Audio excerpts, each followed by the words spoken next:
Vector algebra यानी mathematics में basically vectors को हम लोग शुरू करने जा रहे हैं। वेक्टर्स होता क्या है? ऐसी क्वांटिटी जिसका दोनों मैग्नीट्यूड और डायरेक्शन, एक quantity having both magnitude and direction is known as vector quantity. कोई भी फिजिकल क्वांटिटी होता है वो दो तरह का होता है, या तो स्केलर होता है या वेक्टर होता है। स्केलर क्वांटिटी जिसमें केवल मैग्नीट्यूड और डायरेक्शन से उसको कोई मतलब नहीं है। वेक्टर क्वांटिटी जिसको डायरेक्शन और मैग्नीट्यूड दोनों से मतलब है, वो क्या हो जाता है? वेक्टर क्वांटिटी हो जाता है। क्योंकि वेक्टर क्वांटिटी में डायरेक्शन इंपॉर्टेंट होता है, इसीलिए हम लोग किसी भी वेक्टर को उसके डायरेक्शन में दिखाते हैं। जैसे कि अगर हमने लिखा ये मेरा एक वेक्टर है ए बी, तो ये ए बी वेक्टर को हम लोग कैसे डिनोट करते हैं? A B. तो अगर हम केवल ए बी लिखें तो ये स्केलर क्वांटिटी है, केवल ए बी लिखें यानी कि उसका मैग्नीट्यूड केवल बता रहा है, तो केवल मैग्नीट्यूड बता रहा है तो मतलब क्या? स्केलर। और उसी पे अगर हम ये ऐसे करते हैं यानी एरो से हम डायरेक्शन शो करते हैं तो ये हमको क्या बता देगा? एक वेक्टर क्वांटिटी है ये। तो मैग्नीट्यूड और डायरेक्शन जिसमें दोनों चीज़ों वो क्या हो जाएगा? वेक्टर क्वांटिटी हो जाएगी। अब किसी भी वेक्टर का, बेसिकली हम लोग को वेक्टर ही पढ़ना है, तो वेक्टर का जिधर एरो रहता है वो उसका क्या होता है? Terminal position. जिधर एरो रहता है वो उसका क्या होता है? अब जिधर एरो रहता है, जैसे यहाँ पे क्या है मेरा एरो, तो ये मेरा टर्मिनल पोजीशन होगा, टर्मिनल या फाइनल पोजीशन, समझ में बता दे। और यहाँ पे जहाँ पे इसका शुरुआत होता है ये मेरा क्या हो जाएगा? Initial position. इसको क्या बोलते हैं? Initial point. जैसे इस वेक्टर AB में, AB वेक्टर में इनिशियल पॉइंट मेरा क्या है? A, और फाइनल या टर्मिनल पॉइंट क्या है मेरा? B। तो ये मेरा कैसा वेक्टर हो गया? AB वेक्टर हो गया। कैसा वेक्टर वो बाद में जाना। अब यहाँ पे एक चीज और, वेक्टर में तीन चीज होता है, एक होता है लेंथ, एक होता है सपोर्ट और एक होता है सेंस। अब ये थोड़ा सा लग रहा है कि क्या है, तो वेक्टर में कभी जाने नहीं कैसे आ गया, तो ये छोटा सा कुछ टर्म्स है जो कि इतना ध्यान दिया नहीं जाता है, लेकिन हम बता देते हैं बेसिकली क्या होता है। लेंथ जो होता है, लेंथ मतलब तो सिंपल समझ रहे हो कि इस वेक्टर का मैग्नीट्यूड यानी बेसिकली इस वेक्टर का लेंथ क्या होगा, वही जो है लेंथ हम लोग को बताता है। दूसरा चीज आता है सपोर्ट। सपोर्ट क्या होता है? सपोर्ट मतलब होता है कि ये वेक्टर क्या है? एक लाइन है, एक रे है, जिसमें एक इनिशियल पॉइंट है, कुछ टर्मिनल पॉइंट होगा। तो वो जो वेक्टर है वो जिस लाइन सेगमेंट का है, जैसे मान लो कि हम यहाँ से यहाँ तक में ऐसे लाइन सेगमेंट लिए, ठीक है, तो इस लाइन सेगमेंट का वो पर्टिकुलर पार्ट जहाँ पर वो वेक्टर है, जैसे इतने ही पार्ट है, वेक्टर कहाँ है? कितने पार्ट है, लेकिन वो इस लाइन सेगमेंट में है, तो इसको बोलते हैं हम लोग सपोर्ट। समझ में बात है। और सेंस मतलब सिंपली जो है वेक्टर का इंड टू इंड, मतलब जैसे अगर बोलते हैं ए वेक्टर, जैसे ए बी वेक्टर अगर लिखा हुआ है, यही लिखा हुआ है ना ए बी वेक्टर, इस ए बी वेक्टर का अगर पूछे कि सेंस क्या है, तो एक सेंस मतलब क्या? उसका मीनिंग। सेंस मतलब क्या? उसका मीनिंग। तो ए बी वेक्टर का मतलब क्या है? ए टू बी, यानी ए से बी तक। ए बी वेक्टर का मतलब क्या? ए से बी तक। तो सेंस मतलब उसका मीनिंग, सपोर्ट मतलब जिस वो वेक्टर जिस लाइन सेगमेंट में है, और लेंथ यानी कि उस वेक्टर का मैग्नीट्यूड। समझ में बात आ गई होगी। अब इसके बाद हम लोग जानेंगे टाइप्स ऑफ वेक्टर्स को। चलिए यहाँ पे आपको टाइप्स ऑफ कैटेगरी दिख रहा होगा वेक्टर्स का।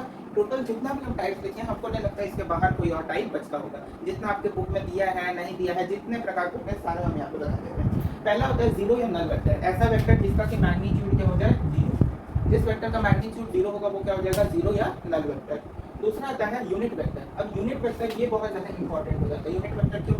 क्योंकि यूनिट का मतलब होता है वन। ऐसा वेक्टर जिसका मैग्नीट्यूड क्या हो? वन, वो मेरा क्या हो जाएगा? यूनिट वेक्टर हो जाएगा। इसमें एक चीज और समझ लीजिए, जैसे वेक्टर्स को अगर हम लोग 3D स्पेस में अगर शो करते हैं तो कैसे शो करते हैं? इधर है, इधर y, इधर x, इधर z एक्सिस। तो यहाँ पे ध्यान रखना है कि यूनिट वेक्टर जिसका मैग्नीट्यूड मेरा क्या होता है? यूनिट वेक्टर जिसका मैग्नीट्यूड तो मेरा वन होता है, और इसका फॉर्मूला क्या होता है? तो यहाँ लिख देते हैं a cap is equal to a vector by magnitude of a vector.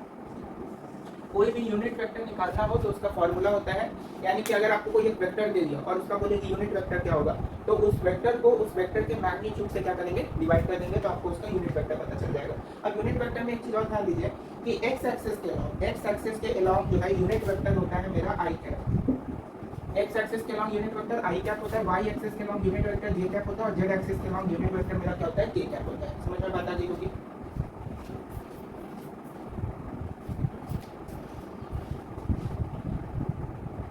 अब तीसरा है मेरा इक्वल वेक्टर्स। इक्वल वेक्टर्स ऐसे वेक्टर जिनका मैग्नीट्यूड और डायरेक्शन दोनों ही मेरा क्या हो? सेम हो, वो मेरे क्या हो जाएंगे? इक्वल वेक्टर्स हो जाएंगे। चौथा है पैरेलल या कोलिनियर वेक्टर्स। ऐसे वेक्टर्स जिसमें केवल डायरेक्शन इक्वल हो, बाकी सारा चीज इक्वल ना हो। जैसे अगर हम कोई भी वेक्टर लिखते हैं, A vector is equal to alpha times B vector, समझ में बात है। तो यहाँ पे देखो दो वेक्टर है ए और बी, इनका केवल क्या अलग है? डायरेक्शन अलग है। केवल क्या डायरेक्शन सेम है, इनका क्या है? एकदम डायरेक्शन सेम है, लेकिन बीच में ये जो अल्फा है जो कि एक स्केलर क्वांटिटी है, मैग्नीट्यूड है, वो क्या है? डिफरेंट है। तो ऐसे वेक्टर्स जिनका डायरेक्शन क्या हो सेम, वो मेरे क्या हो जाते हैं पैरेलल या को लीनियर वेक्टर्स। तो ये 4 समझ में आ गए, 1 2 3 4।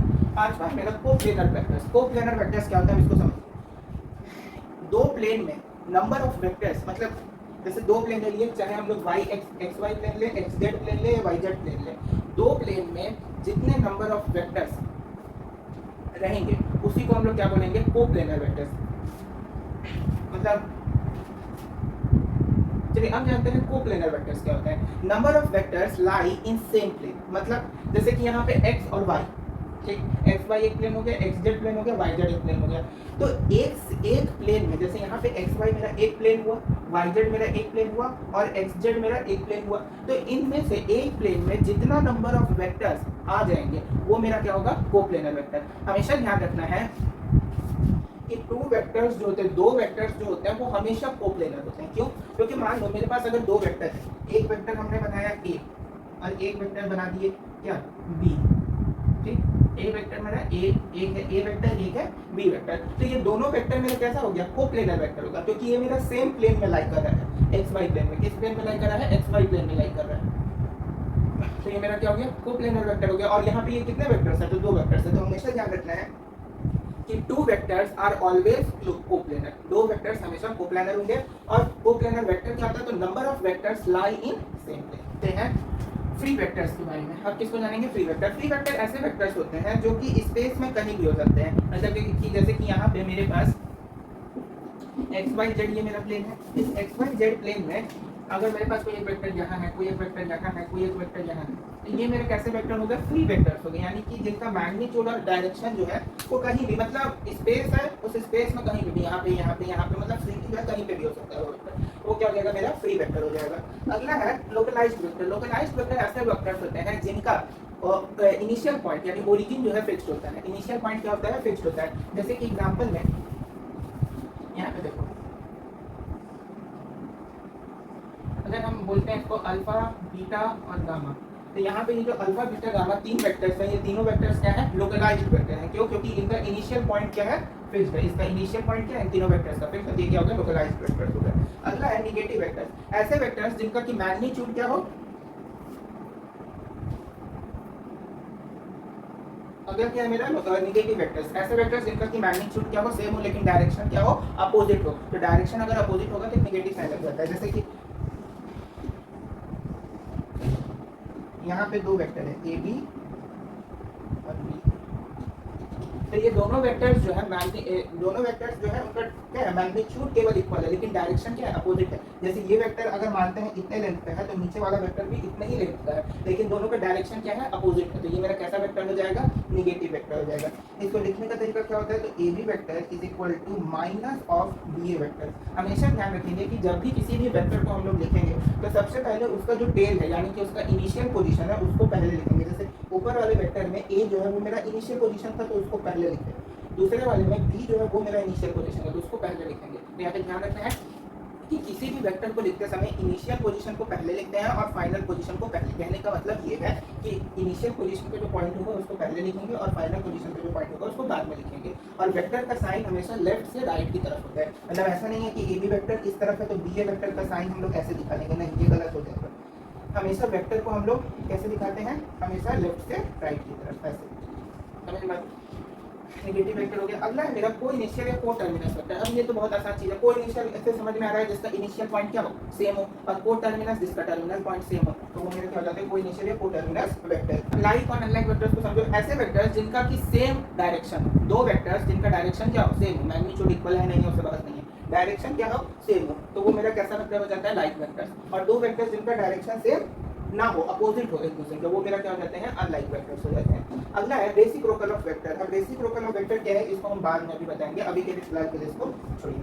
अगला है पोजीशन वेक्टर। पोजीशन वेक्टर को समझो, ऐसे वेक्टर्स जिनका इनिशियल पॉइंट हमेशा ओरिजिन रहेगा। और ये भी जो है यूनिट वेक्टर के बाद दूसरा अगर कोई इंपॉर्टेंट है तो वो है पोजीशन वेक्टर। इसका यूज जो है हर जगह किया जाएगा। अभी जहाँ तक हम लोग वेक्टर्स में पढ़ेंगे सब जगह जो है पोजीशन वेक्टर का यूज होता है। चलिए अब जो है हम लोग डायरेक्शन रेशियो, डायरेक्शन कोसाइन क्या होता है इस चीज को ध्यान रखते हैं, और ये इंपॉर्टेंट चीज है ध्यान रखना। देखो तीन एक्सिस है, एक्स वाई और जेड, तीन एक्सिस हो गए। तीनों एक्सिस से हम जो माने कि यहाँ पे कोई एक ओपी वेक्टर है, ठीक है, यहाँ पे क्या है? एक ओपी वेक्टर है ओपी वेक्टर है जिसका मैग्नीट्यूड जो है आर वेक्टर, मतलब ओपी जो है आर वेक्टर है, ये मेरा आर वेक्टर। ठीक, तो इस आर वेक्टर में अगर हम देखें तो ओ ए जो है, यानी जैसे यहाँ ओ से ए तक का डिस्टेंस कितना है x यूनिट्स, ओ से लेकर बी का डिस्टेंस y यूनिट और ओ से लेकर सी का डिस्टेंस कितना है z यूनिट्स। तो अगर हम लिखें कि O A is equal to x units, तो आता है O B is equal to y units और O C is equal to z units. तो यहाँ से हम एक चीज बताओ, अब चलिए, तो अब यहाँ पे एक चीज याद होगा, हम बताए थे कि जब भी यूनिट वेक्टर का बात आता है तो x एक्सिस के अलॉन्ग यूनिट वेक्टर क्या होता है i कैप, y एक्सिस के अलॉन्ग j कैप और z एक्सिस के अलॉन्ग k कैप होता है। तो जब भी हमको इस OP वेक्टर का मैग्नीट्यूड अगर निकालना, क्या निकालना हो, मैग्नीट्यूड। अब मैग्नीट्यूड से ही रिलेटेड है तुम्हारा डायरेक्शन रेशियो, डायरेक्शन कोसाइन, इसलिए मैग्नीट्यूड को समझो, सारे क्लास में बताते जाएंगे। मैग्नीट्यूड कैसे निकालेंगे, तो मैग्नीट्यूड OP वेक्टर का क्या हो जाएगा,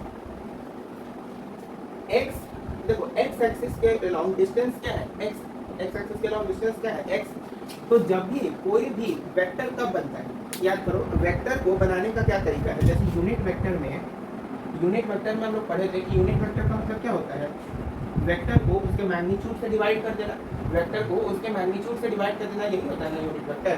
तो अगर हमको यहाँ से अगर केवल वेक्टर पता करना है, यानी कोई भी क्वांटिटी गिवन है और उसको वेक्टर फॉर्म में कन्वर्ट करना है, तो यहाँ से हम लोग देख सकते हैं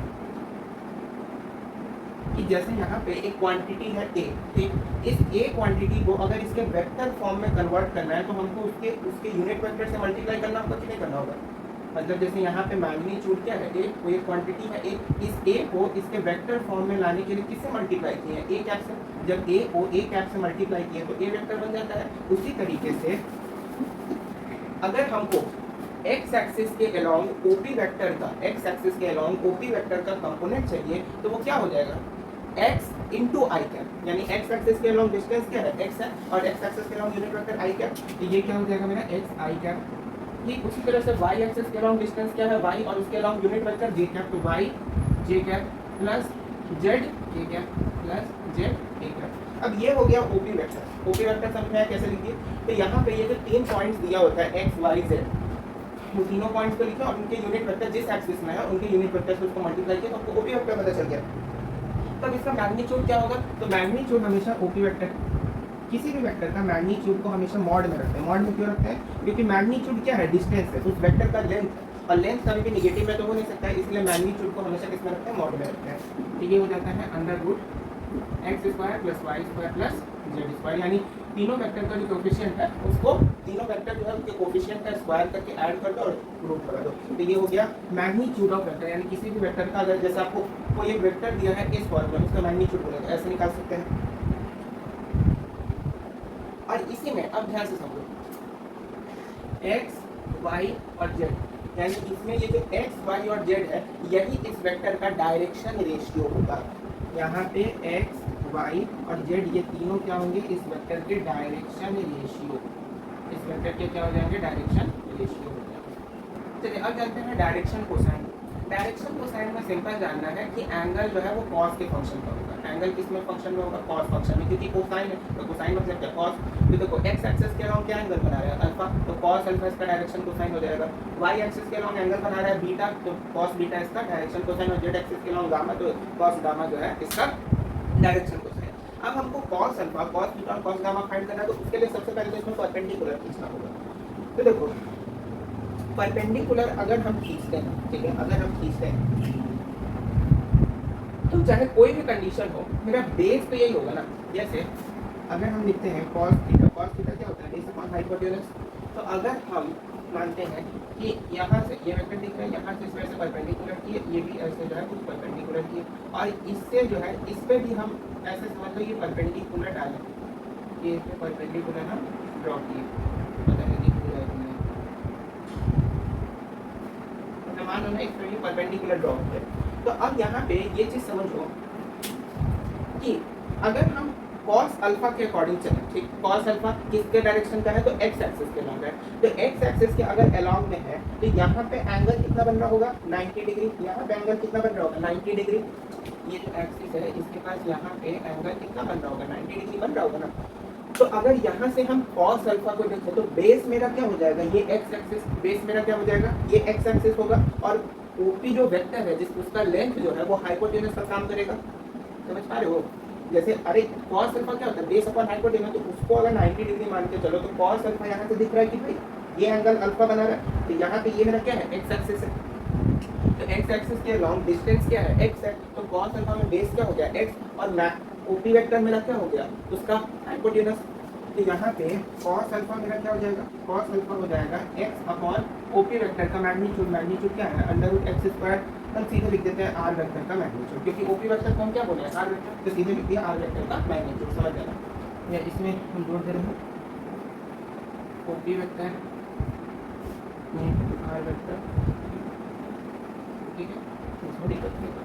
अब cos अल्फा ये हो गया। अब यहाँ से अगर हम cos बीटा निकालें, cos बीटा, तो cos बीटा अगर ध्यान से देखो तो cos बीटा तो सिंपली दिख रहा होगा कि सामने वाला साइड मेरा क्या होगा, परपेंडिकुलर होगा। हमको लेना किसको है, बेस को। तो बेस कौन सा हो जाएगा, ये वाला मेरा बेस होगा। क्या बेस में कितना मेजरमेंट है, y, और हाइपोटेनस मेरा ये वाला हो जाएगा। फिर से OP वेक्टर, क्योंकि 90 डिग्री का एंगल यहाँ बना है, जैसे इसमें 90 डिग्री अगर तुम देख पाओ तो यहाँ पे कहीं से यहाँ एक्सिस के नाम तो बन ही रहा था, साथ ही साथ इधर भी बन रहा था, तो इसीलिए हम इसको हाइपोटेनस कंसीडर करते हैं। अब यहाँ cos बीटा में देखो तो बेस मेरा ये हो गया OB क्या है मेरा, y यूनिट्स, समझ में आता है। और हाइपोटेनस क्या है, फिर से OP वेक्टर का मैग्नीट्यूड। तो यहाँ पे cos बीटा क्या हो गया, y अपॉन r वेक्टर, और cos गामा क्या हो गया, cos गामा क्या हो गया, तो देखो बेस कौन हो जाएगा, ये z, और अगेन जो मेरा परपेंडिकुलर के सामने वाला साइड ये वाला हाइपोटेनस होगा, तो ये क्या हो जाएगा, z upon magnitude of r vector. तो बस आपको यही तीन चीज को ध्यान में रखना है।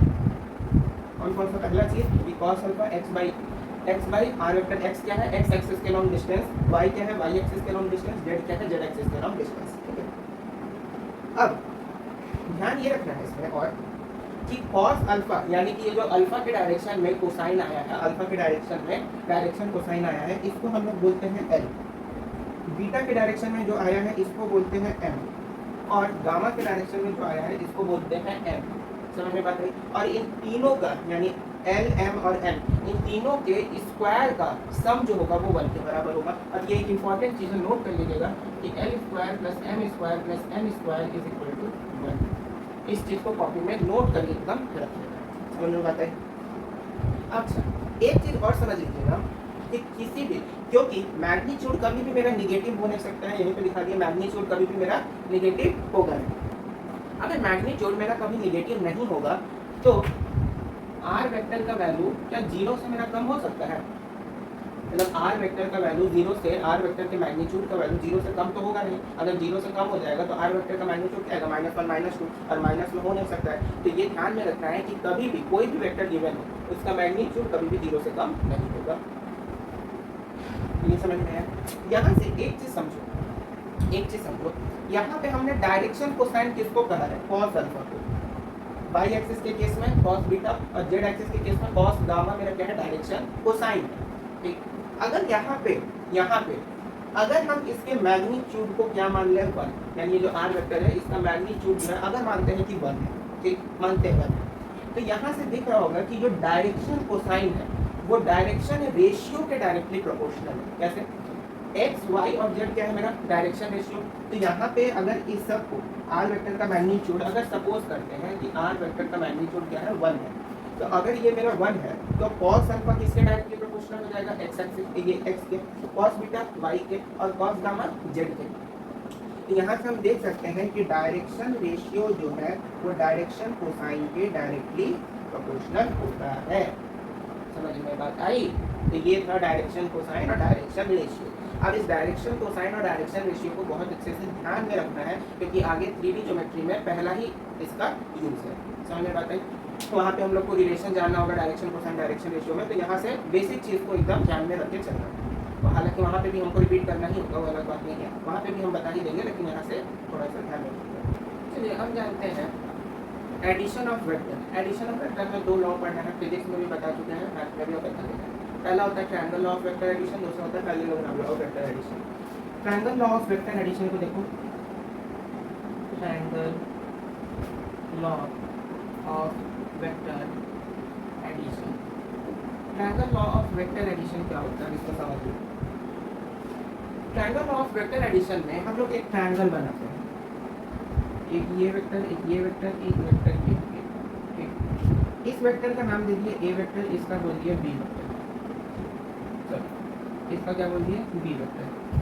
तो triangle law of vector addition ये बोलता है कि दो वेक्टर्स को अगर ऐड करें तो वो तीसरे वेक्टर के बराबर होगा, लेकिन कब, जब वो कंटिन्यूअस टाइप हो। जैसे यहाँ पे देखो, यहाँ से एक वेक्टर है ए वेक्टर, ये शुरू हुआ किस पॉइंट से, ओ पॉइंट से, गया कहाँ तक, ए तक। लेकिन फिर अगर हम इधर से चले, इधर से तो इधर से अगर चले तो ये वेक्टर कंटिन्यू नहीं है।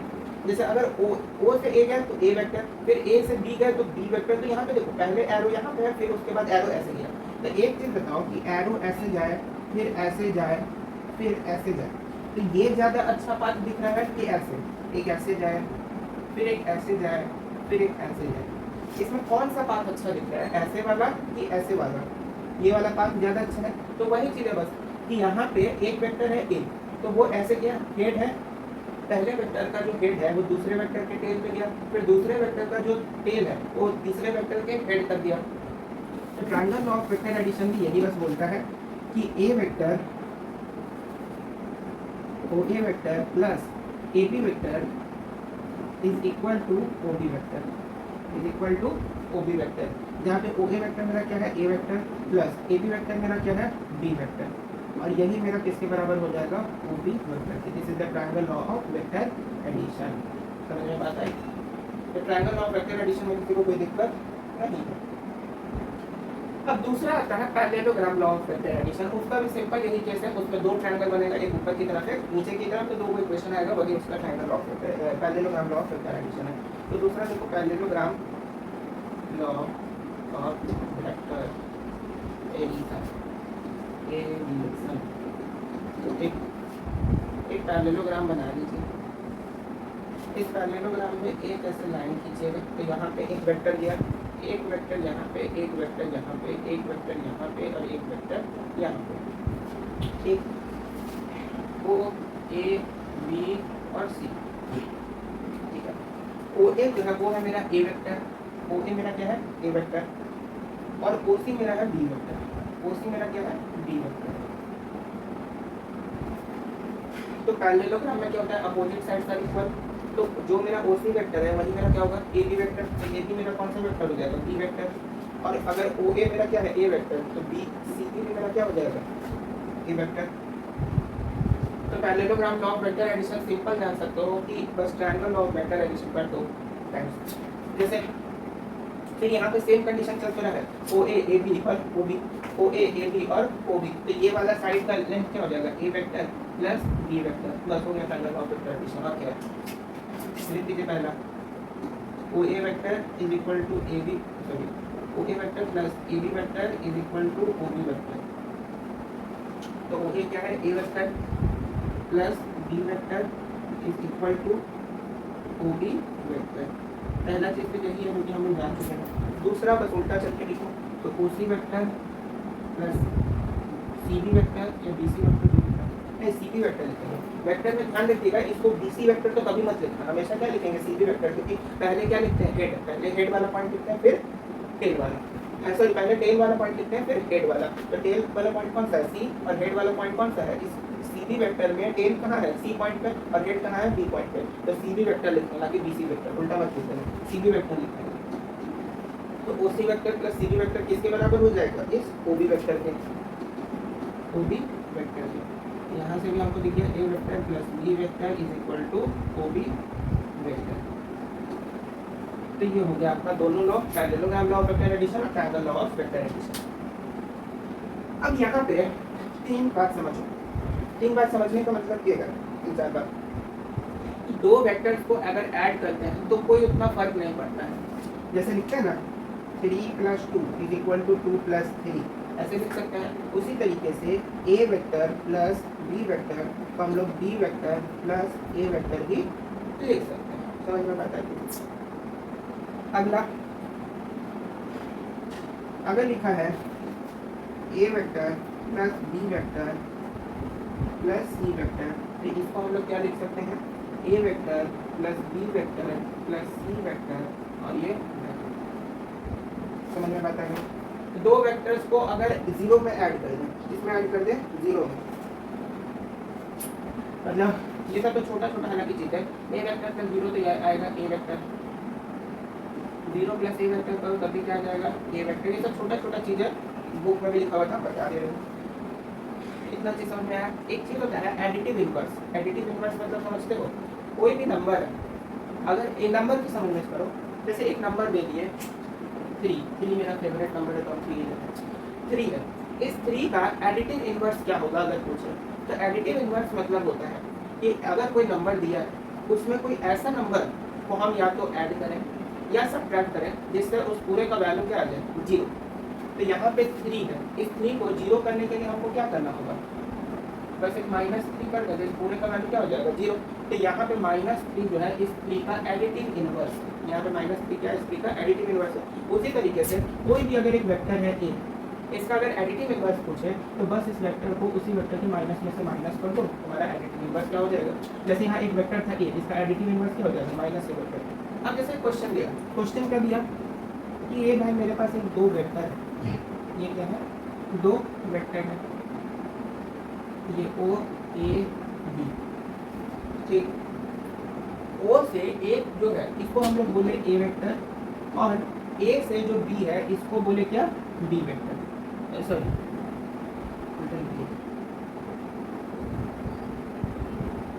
ओ से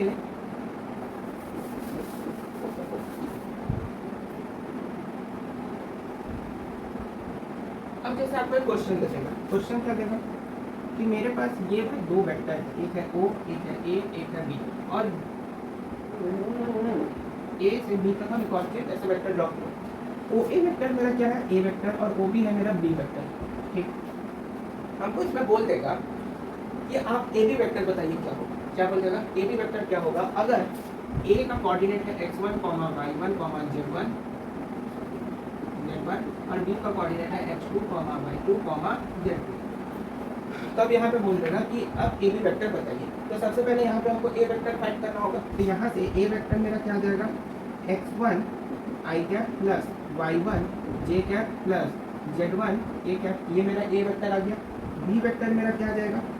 x2 i cap plus y2 j cap plus z2 a cap, ये मेरा बी वेक्टर आ गया। अब इस दोनों वेक्टर को हम क्या करेंगे? अगर ऐड कर देते हैं, अगर इस दोनों वेक्टर को ऐड कर दें तो मेरा ये वाला ए बी वेक्टर तो नहीं आएगा। याद करो triangle law of vector addition. Triangle law of vector addition क्या बोलता है कि O A vector plus A B vector is equal to O B vector, यही अभी पढ़े थे। तो O A vector plus A B vector is equal to क्या बोला? O B vector, O B vector. तो अगर यहाँ से हमको फाइंड क्या करना है? A B vector. तो ए बी वेक्टर अगर फाइंड करना है तो ओ ए वेक्टर को क्या करेंगे? उधर भेजेंगे, तो उधर भेज देते हैं। A B vector is equal to O B vector minus O A vector. अब यहाँ पे ध्यान से देखो, तो ये मेरा क्या है? पोजीशन वेक्टर्स है। जैसे ओ है जो है, इस पॉइंट का कोऑर्डिनेट क्या है? 0,0,0 यानी ओरिजिन है। पोजीशन वेक्टर क्या होता है? ऐसे वेक्टर्स जिनका की इनिशियल पॉइंट क्या हो? ओरिजिन हो। तो यहाँ पे ओ बी वेक्टर क्या है मेरा? पोजीशन वेक्टर ऑफ बी, और ओ ए वेक्टर क्या है? Position vector of A. तो ओ बी वेक्टर हमको पता है कहाँ गया? O B vector, B vector हमको पता चल चुका है और ए वेक्टर पता चल चुका है, उसका वैल्यू यहाँ डाल दीजिए। तो ओ बी वेक्टर यानी कि ओ बी कौन सा है? ये मेरा ओ बी वेक्टर है, और ये मेरा क्या है? ओ ए वेक्टर है। तो ओ बी वेक्टर क्या है मेरा? x2 i cap plus y2 j cap plus z2 a cap, x2 i cap plus y2 j cap plus z2 a cap, ठीक। माइनस साइन लगाएंगे।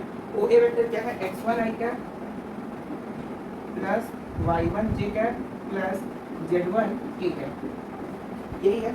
अब इसमें अगर ध्यान से देखो तो x2 i cap minus x1 i cap, तो दोनों में से आई कैप कॉमन हो जाएगा, तो यहाँ पे फाइनली ए बी वेक्टर मेरा क्या आ जाएगा, x2 minus x1 I cap plus y2 में से y1 को भी क्या करेंगे, माइनस करेंगे, और j कैप मेरा क्या हो जाएगा, कॉमन हो जाएगा, plus y2 minus y1 j cap. ठीक उसी तरीके से z2 की कैप और z1 की कैप दोनों को माइनस करेंगे, a कैप मेरा क्या हो जाएगा, कॉमन हो जाएगा, plus z2 minus z1 a cap. ये भी हो गया। तो यहाँ से ए बी वेक्टर का वैल्यू हमको पता चल गया शायद, ध्यान से देखो ए बी वेक्टर का वैल्यू क्या आ गया, x2 minus x1 I cap plus y2 minus y1 j cap plus z2 minus z1 k cap. यानी कि अब यहाँ पे अगर हमको कोऑर्डिनेट्स दे दिया, जैसे कि ऐसे कुछ कोऑर्डिनेट्स दिए हुए हैं, ये ऐसे, ठीक है, O A B। अब ए का कोऑर्डिनेट तुमको क्या दे दिया, 3 4 और 5, और बी का दे दिया 6 7 नहीं, डी का दे दिया 1 3 और 4। ठीक, ऐसा कुछ कोऑर्डिनेट्स दिया हुआ है। अब तुमको बोल देगा कि ए बी वेक्टर फाइंड कीजिए, तो ए बी वेक्टर सिंपल, अब यहाँ पे फॉर्मूला पता चल के डायरेक्ट देखो, ए बी वेक्टर क्या बोल रहा है, x2 में से x1 माइनस कर दीजिए, तो 1 minus 3 1 minus 3, A B vector क्या हो जाएगा 1 माइनस 3 यानी माइनस 2 इंटू आई कैप। उसके बाद y2 माइनस y1 यानी कि 3 माइनस 4 3 माइनस 4 यानी कि माइनस j कैप, 1 को नहीं लिखते हैं। फिर उसके बाद z2 माइनस z1 यानी 4 माइनस 5, तो 4 माइनस 5 यानी कि माइनस k कैप। तो ए बी वेक्टर मेरा पता चल गया आसानी से, minus 2 I cap minus j cap minus k cap.